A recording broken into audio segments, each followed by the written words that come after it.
Dr. 9 TV. Okey, teruskan menyokong Dr. 9 TV.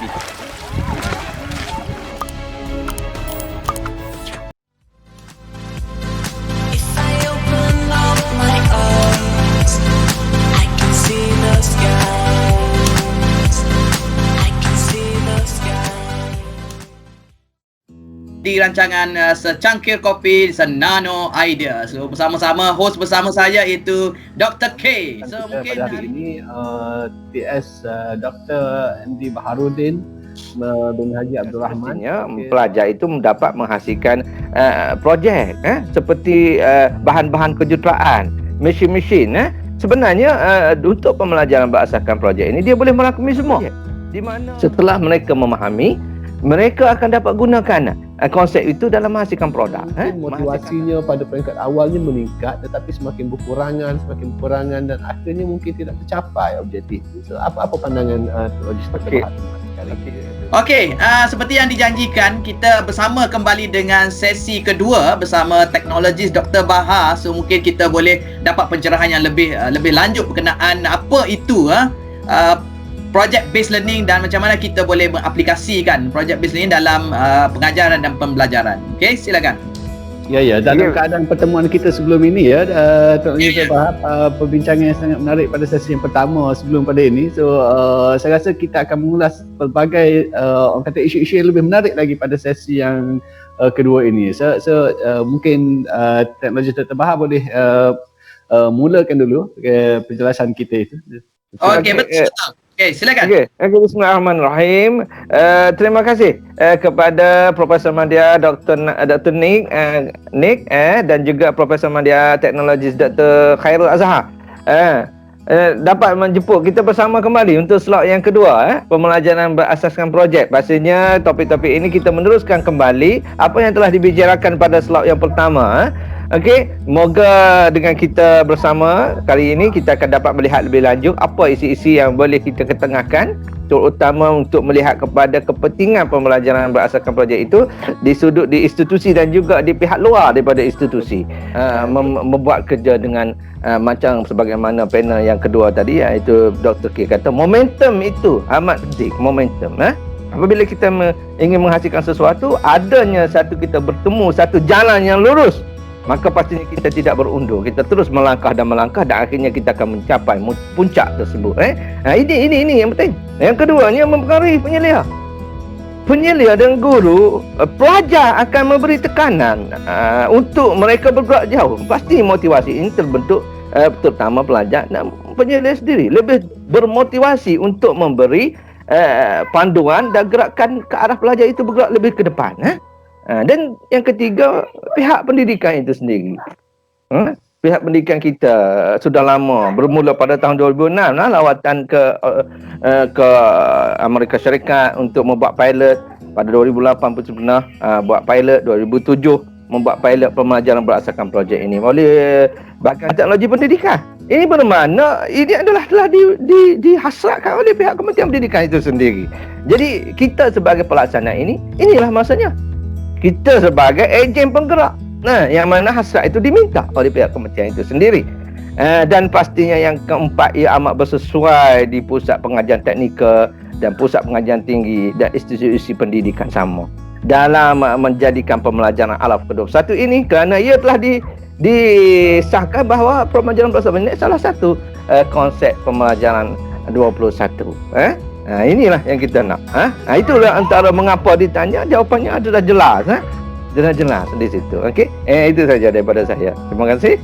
Okey, penerangan yang amat mendalam, penuh dengan informasi dan juga fakta-fakta yang tersendiri. Ya, memang kita akuilah konsep berteraskan project based learning ini memang amat berguna dan banyak diaplikasikan dalam pelbagai bidang pengajian. So mungkin Dr. K ada apa-apa untuk nak kita tanya lagi ni? Pakar kita ni. Saya rasa perbincangan ini agak menarik dan semakin panas saya rasanya, teknologi Dr. Nick. Ada sedikit yang ingin saya mencelah di situ, kerana apabila daripada yang kita lihat kepada project based learning itu, pembelajaran dia seolah-olah seperti dia yang mendasari kepada teori pembelajaran ini, saya nampak lebih kepada constructivism teori lah, lebih kepada constructivism teori. So saya terfikir di sini teknologi Dr. Bahar, kalau kita kaitkan pula dengan behaviorism teori ataupun dengan humanism teori itu sendiri. Kalau dalam konteks behaviorism teori itu sendiri adalah dari sudut kepercayaan, daripada trustnya, daripada value-nya sendiri. Bagaimana kita nak terapkan sendiri dari sudut value ataupun orang kata nilai-nilai yang positif itu sendiri ke dalam keadaan pembelajaran berasaskan projek ini sendiri. Kerana apa pandangan saya lihat dia seolah-olah seperti kita mendidik pelajar kita, ya betul, tetapi dalam konteks untuk menyelesaikan satu masalah, tanpa membentuk satu projek, maka dianya akan melalui proses-proses yang mana menuju ke arah menyelesaikan projek tersebut. Dan dalam masa menyelesaikan projek tersebut, dia seolah-olah hanya mencari sumber, menyelesaikan masalah mungkin dalam bentuk material ataupun dalam bentuk orang kata solid, tetapi mungkin sedikit tercicir dari sudut value-nya di situ. Itu pandangan saya lah. Begitu juga mungkin kalau kita boleh kaitkan sedikit dengan laporan daripada Trends in International Mathematics and Science Study TIMSS 2015 berbanding dengan 2018, di mana kita adalah merupakan negara yang agak tercorot ke belakang, mencatatkan mata yang agak tercorot ke belakang, sehinggalah akhirnya alhamdulillah pada tahun 2019 yang terbaru ini, di mana kita telah mencatatkan peningkatan berada pada tangga pertengahan dalam 39 negara yang menyertai TIMSS, yang mana kita tahu TIMSS ini adalah merupakan orang kata laporan untuk melihat peningkatan pencapaian matematik dan sains itu di kalangan pelajar-pelajar kita di Malaysia berbanding dengan negara-negara lain. Dan ini berbalik juga kepada apa yang teknologi Dr. Bahar nyatakan tadi dalam konteks STEM itu sendiri, yang akhirnya menjurus kepada pembelajaran berasaskan projek itu sendiri. Cuma saya tengok dalam konteks apabila kita terlalu menekankan perkara itu, berkemungkinan faktor-faktor behaviorism dan faktor-faktor humanism itu mungkin agak sedikit tercicir. Bagaimana pandangan teknologi Dr. Bahar dalam konteks itu?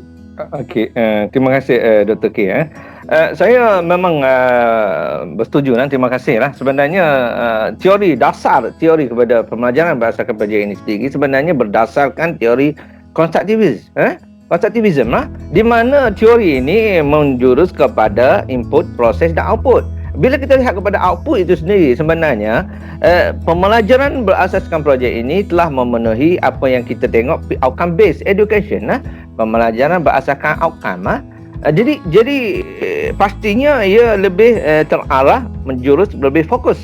Tetapi di dalam proses itu behaviorist dan humanist itu boleh diterapkan, Dr. K. Bila mana ciri-ciri guru itu tersebut hendaklah, itulah yang saya kata, bergantung kepada apa domain yang ingin ditingkatkan melalui proses tersebut. Kerana pertama sekali bila kita lihat konsep teori dasar teori projek based learning ini adalah konstruktivis, right? Konstruktivis. Jadi semestinya ia merupakan satu elemen pokok dalam menghasilkan projek, kerana ia lebih terarah menjurus kepada outcome lah. Betul tak? Tetapi dalam perjalanan proses tersebut, di mana input, proses dan output, proses di sini dia memfokuskan kepada kalau mengikut saya punya proses 7 stage, 7 peringkat, fasa, 7 fasa. Tetapi di dalam itu, elemen-elemen di dalam itu guru boleh menyerahkan behaviorist. Semestinya behaviorist ini sudah berlaku, okay? Di mana salah satu elemen pokok yang merubah manusia itu ialah psikomotor. Psikomotor itu behaviorist, perilaku pelajar. Tetapi dia sebut humanist. Dan dalam menghasilkan projek itu tersebut, guru boleh menerapkan nilai-nilai murni. Macam mana untuk mendapatkan sumber yang asli, sumber yang mengikut etika yang sebetulnya, etika macam mana melakukan kerja-kerja itu mengikut etika yang sebetulnya. Itulah yang kita lihat humanis. Ciri-ciri keperluan bila kita melihat humanis itu sendiri. Manusia pada hari ini, kerana macam apa yang Dr. K sendiri bagi tahu, kita pernah tercorok dan sekarang kita semakin meningkat. Betul tak Dr. K? Ya, betul. Tercorok dan meningkat kerana dengan kita menggunakan sumber yang kita ada ini, kita pastinya menggunakan konsep ini, pembangunan insan tadi yang lebih terarah ini, maka dia dapat menghasilkan satu projek yang memenuhi keendak manusia itu sendiri. Apa yang berlaku sekarang ini, pembangunan ekonomi, pembangunan negara hendaklah berdasar dengan pembangunan insaniah itu sama, kehendak manusia itu. Jadi pastinya ada elemen humanis di dalam itu, iaitu keperluan manusia. Kalau dulu Dr. kita naik jalan kaki saja, betul tak? Dan pada masa kini kita telah naik motor. Dan sekarang ni orang naik motor pun kebanyakan peminat dia naik motor, dia nak terbang. Dia macam betul kapal terbang juga. Itu yang kita tengok dari sudut negatif, memang negatif lah. Kalau kita tengok dari sudut positif, pastinya dengan inovasi dapat kita hasilkan satu produk yang mana motor itu sendiri boleh bertindak sebagai satu kenderaan terbang. Inilah yang kita nak. Bermakna kehendak itu mengikut apa yang kita perlukan pada masa hadapan. Ya. Jadi tak mustahil dalam masa yang sama, elemen keperluan manusia, moral dan sebagainya kita tidak boleh sisihkan. Bermakna guru hendaklah menerapkan elemen-elemen humanis di dalam melaksanaan proses itu tersebut.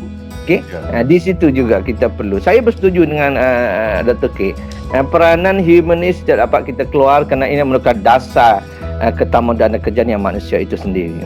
Walaupun kita tidak boleh menjadikan robot, kerana robot di akhirnya robot itu tidak mempunyai perasaan juga. Perasaan dan nilai estetik dan estetika ini berada kepada insan yang bernama manusia juga. Jadi ciri-ciri ini perlu ada. Jadi di sini saya tertariklah dengan apabila Dr. K meminta saya berbicara tentang humanis dan behavioris itu. Kita tak boleh tinggal benda ni. Walaupun dasar kepada pemajaran bahasa kebajikan itu konstruktivis, tetapi elemen-elemen behavioris dan humanis juga boleh kita terapkan dalam proses tersebut. Ini adalah peranan guru yang mempunyai kepekaan kepada mengikut apa kehendak kursus dan sebagainya. Dan pastinya kita merujuk kepada falsafah pendidikan kebangsaan yang mana menjurus kepada jeris itu tersebut, dan kita tak boleh lalai daripada itu. Okey? Okey. Terima kasih Teknologis Dr. Bahar atas penerangan yang sangat menarik begitu. Jerry. Okey. Ya. Dan kepada Teknologis Dr. Nick juga Teknologis Dr. Bahar, di sini saya ingin mengambil sedikit kesempatan lah, mungkin kalau saya boleh berkongsi sedikit laporan daripada berita harian yang dilaporkan pada 8 Disember 2020 baru lagi, berkaitan dengan laporan kepada Malaysia telah mencatat skor aras tertinggi dalam matematik PIMSS TIMSS 2019, di mana catatan yang dinyatakan dalam berita harian ini menyatakan bahawa skala pencapaian TIMSS bagi matematik dan sains yang ditetapkan kepada aras tertinggi dengan skor 625. 625 tu aras yang paling tinggi lah, dan aras yang tinggi adalah 550. Aras tinggi adalah 550, aras sederhana skornya adalah 475, dan aras rendah adalah skor 400. Dan alhamdulillah, dan saya ucapkan syabas kepada semua warga pendidik dan sistem pendidikan di Malaysia kita ini, kerana kita julung kalinya setelah melalui proses dan juga strategi yang telah dirangka oleh pihak kerajaan, kita akhirnya memperoleh skor melebihi daripada 700 skor dalam subjek matematik, which is itu yang paling tinggi lah saya rasa. Daripada yang sebelum ini kita hanya berada di tahap yang tercorot, tetapi daripada pendekatan-pendekatan yang kita gunakan, akhirnya kita telah mencapai satu skor yang menunjukkan standard pendidikan yang tinggi di Malaysia itu sendiri. Ya Dr. K. So kita pun boleh lihatlah juga, sebab walaupun project based learning sebenarnya dah lebih 100 tahun lah mula diperkenalkan kalau ikut sejarah kan, daripada individu atau researcher yang telah memperkenalkan konsep ni kan. Tapi berdasarkan evolusi terkini, kita dapat mengaplikasikan approach ini dalam kaedah kita yang kreatif, sehingga kita dapatkan output sebegitu rupa lah untuk kita yang kita boleh banggakan. Ya Dr. K? Ya, betul. Mungkin Teknologis Dr. Bahar juga boleh sentuh sedikit dan komen sedikit bagaimana approach project based learning yang dulunya mungkin kita laksanakan dalam bentuk, orang kata, boleh kita, kalau tidak keterlaluan saya katakan, mungkin konteksnya ada sedikit konvensional kerana kita face to face. Tapi sekarang disebabkan oleh kerana pandemik COVID-19 ini telah mencetus satu fenomena baru kepada kaedah pembelajaran, yang mana semuanya kena online. Hatta kita sekarang berada dan berbicara secara dalam talian. Maya. Ya, bagaimana kita nak melaksanakan projek based learning itu juga dalam konteks maya ataupun pembelajaran dalam talian ini. Mungkin teknologis terbahar boleh mengulas perkara tersebut. Mungkin juga boleh sentuh sedikit teknologi mana ataupun mungkin aplikasi tertentu yang kita boleh gunakan untuk kita melaksanakan aktiviti ataupun project based learning itu sendiri. Okey, silakan. Ya. Okey. Terima kasih TS Dr. K atau Profesor Pengajar Teknologi Dr. K. Sebenarnya satu berita baik dari apabila Dr. K berceritakan kita di STEM matematik tertinggi. Bagi saya itulah peluang bagi kita. Apabila kita telah dapat menghasilkan satu produk yang berkualiti dari sudut matematik sains, maka pastinya dengan menggunakan pembelajaran berdasarkan projek ini kita telah mendapat menghasilkan produk-produk inovasi yang berimpak tinggi pada negara kita. Inilah produk yang dah sedia ada. Cuba kita fikir kembali. Di mana kita nak guna pakar-pakar yang telah mempunyai keputusan, result yang tinggi ini untuk mereka bermain dalam rentas mana? Di padang mana? Padang project base. Kerana ilmu yang mereka telah buktikan berada di puncak tadi, kita tengok outcome dia. Jadi dengan guru-guru kalau mengaplikasikan projek bisnes ini dengan meletakkan satu produk, artifak ataupun target yang sesuai dengan level tadi, maka pastinya kita dapat menghasilkan produk-produk inovasi. Tidak mustahil Malaysia akan dapat menghasilkan beberapa produk-produk yang menggah di dunia. Itu saya yakin. Sebab di Malaysia ini kita mempunyai pelbagai sumber, pelbagai fasiliti kemudahan yang kerajaan sudah sediakan. Ini amat membantu. Bila berbalik kepada senario sekarang, dan saya terima kasih kepada Dr. Nain merupakan satu platform yang terbaik dalam era COVID sekarang ini. Ini saya lihat Dr. Nain TV semakin menonjol, semakin menonjol untuk kita berkonferen, kita menggunakan perkongsian bicara ilmiah sebegini, dan pastinya melalui platform sebegini kita boleh memberi arah kepada peminat-peminat, guru-guru di luar sana, pelajar-pelajar di luar sana untuk bersama untuk membuat projek melalui pembelajaran berasas projek. Jadi platform yang paling berharga di sini ialah Dr. Nain TV.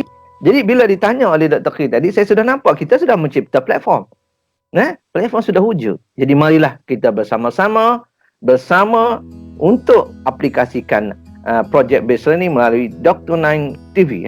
Jadi di sinilah merupakan satu platform yang boleh rentas dunia.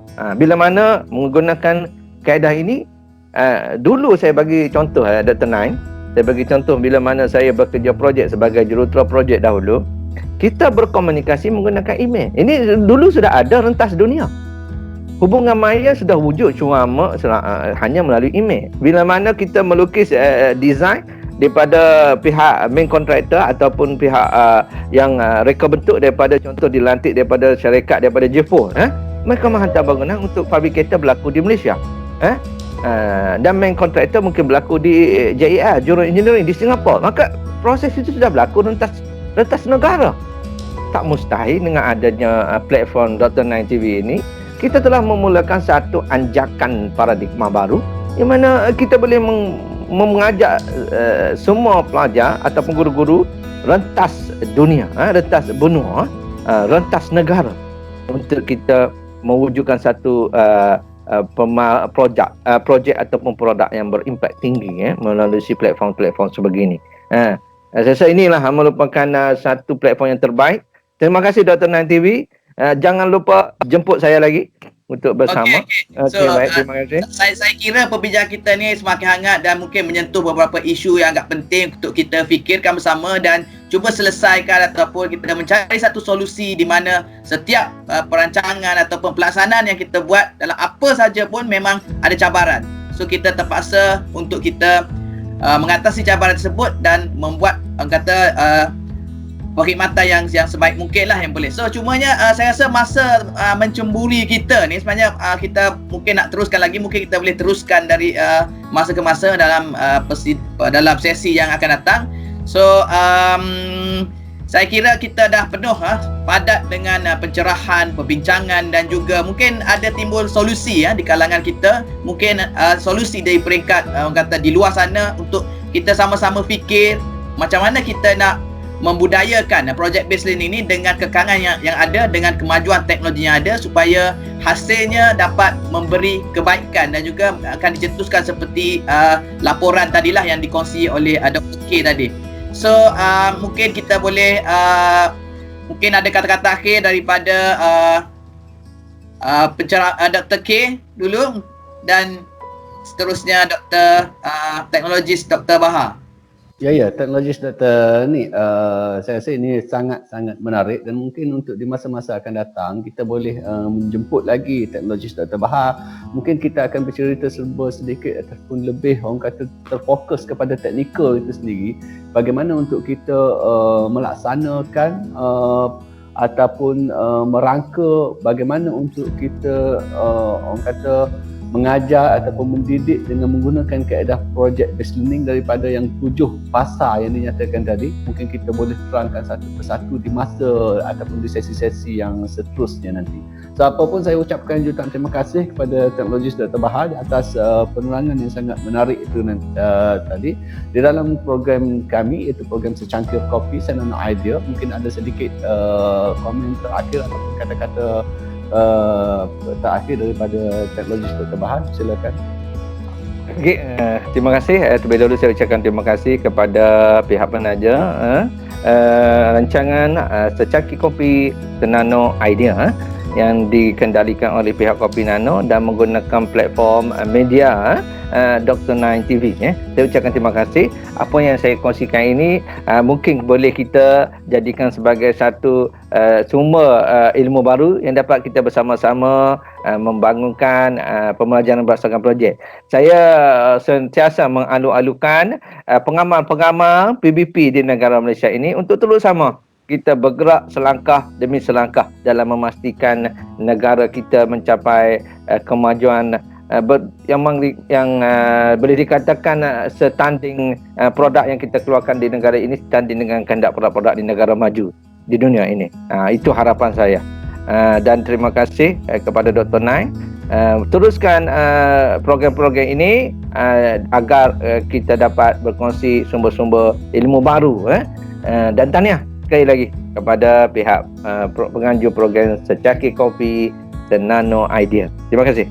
Ya, Assalamualaikum warahmatullahi wabarakatuh. Teknologis Dr. ni di kesempatan itu ingin saya ambil sedikit kesempatan dalam program kita ini. Ada dua perkara yang ingin saya umumkan di sini. Yang pertamanya adalah kepada semua penonton-penonton yang sedang menonton, yang berada di luar sana, rakan-rakan kita, sahabat-sahabat kita yang berada di luar sana, kawan-kawan kita, sekiranya ada di antara mereka yang berminat mungkin untuk menyambung pelajaran mereka ke peringkat yang lebih tinggi, mereka mungkin ke peringkat sarjana maupun ke peringkat doktor falsafah kedoktoran di dalam bidang-bidang pendidikan maupun di dalam bidang-bidang seperti bidang-bidang cyber security, bidang-bidang multimedia, bidang-bidang teknologi kreatif, dan juga bidang-bidang pembangunan kurikulum. Mungkin mereka boleh menghubungi pihak Dr. Nine TV sendiri ataupun mungkin juga boleh menghubungi saya di alamat saya yang beremail azhar.md@umk.edu.my untuk kita berbincang dan seterusnya merangka untuk melangkah ke arah yang lebih tinggi lagi di dalam orang kata menyambung pelajaran kita sama di peringkat sarjana maupun di peringkat doktor falsafah. Okey. Dan yang keduanya saya ingin berkongsi di sini di mana Fakulti Teknologi Kreatif dan Warisan di Universiti Malaysia Kelantan telah menawarkan satu program yang kita namakan sebagai Masters of Innovation in Design, yang mana program ini adalah merupakan program by course yang telah dirancang kurikulumnya selama 3 semester ataupun setahun setengah untuk menghabiskan pengajian tersebut bagi mereka-mereka yang ingin menyambung pelajaran dalam bidang di peringkat master kepada mana-mana mereka yang berada di luar sana, yang berada tidak kira sama dalam bidang kejuruteraan, di dalam bidang sains, dalam bidang arts, pada peringkat first degree. So bila pergi kepada second degree, mereka boleh masuk ke dalam Masters of Innovation in Design, kerana ini adalah merupakan kerangka kurikulum yang kita buat secara generik, yang mana ianya adalah berasaskan kepada inovasi dan reka bentuk. Inovasi dan reka bentuk kepada, dia boleh merangkumi kepada keseluruhan bidang yang ada, insyaAllah. Terima kasih kepada Majlis Dr. Nick. Okey, ya, terima kasih Dr. K dengan penerangan tersebut. So pengalaman ataupun yang dikongsi sepanjang rancangan ini mungkin dapat memberi manfaat kepada semua, dan mungkin saya boleh rumuskan dalam masa 1 minit. Kita dah mempelajari teknik baru dan juga mendapat penerangan daripada pakar jemputan kita, iaitu teknologi Dr. Bahar berkenaan dengan project based learning. So di mana macam mana kita nak melaksanakan approach tersebut, apa konsepnya dan sebagainya, dan kita juga memperhangat lagi perbincangan kita untuk macam mana kita nak adaptasikan project based learning tersebut dalam kehidupan ataupun dalam program ataupun dalam pengajaran dan pembelajaran, tidak kira di peringkat mana, di peringkat sekolah, di peringkat universiti, di peringkat college, dan mungkin di peringkat industri itu sendiri. So saya kira kita terpaksa berakhir di sini. Sebelum itu terima kasih kepada Kopi Nano yang menjadi penyaja kepada rancangan ini, dan kita juga mempelawa lah juga para usahawan juga ataupun teknologis di luar sana bersama kita untuk kita bersama berkongsi dan menyebarkan pengetahuan dan juga ilmu yang berguna kepada masyarakat. So saya kata sekadar itu saja untuk rancangan kita pada kali ini. Sehingga kita berjumpa lagi dan teruskan menyokong Trek TV. Okey, sebelum kita mengakhiri sesi kita pada kali ini, kita juga ingin mempelawa dan menjemput ahli akademik di luar sana. Mungkin usahawan dan juga sesiapa sahaja yang ingin berkongsi, bukan sekadar untuk penyelidikan tetapi untuk pembangunan produk dan sebagainya, boleh menghubungi kami di Dr. Nine TV. Okey, dan juga mungkin boleh kita sama-sama menghasilkan ataupun berbincang dan menghasilkan satu perbincangan yang agak menarik untuk perkembangan ilmu dan juga penyelidikan kita. Ya, Dr. K? Ya. Kita akan jemput sama ada secara rasmi juga, Dr. Nick, kepada pakar-pakar kita yang berada di luar, sama ada dalam bidang industri maupun dalam bidang akademik. Namun begitu kita menjemput juga para pakar yang berada di luar sana untuk email kepada kita sekiranya mereka berminat untuk bersama dengan kita di dalam berkongsi ilmu, dalam usaha kita untuk memasyarakatkan penyelidikan untuk semua. Okey, so kepada yang berminat untuk menyertai kami, boleh terus email kepada dr9.tech@gmail.com. Okey, sehingga kita berjumpa lagi. Assalamualaikum. Dr. 9 TV. Okey, teruskan menyokong Dr. 9 TV.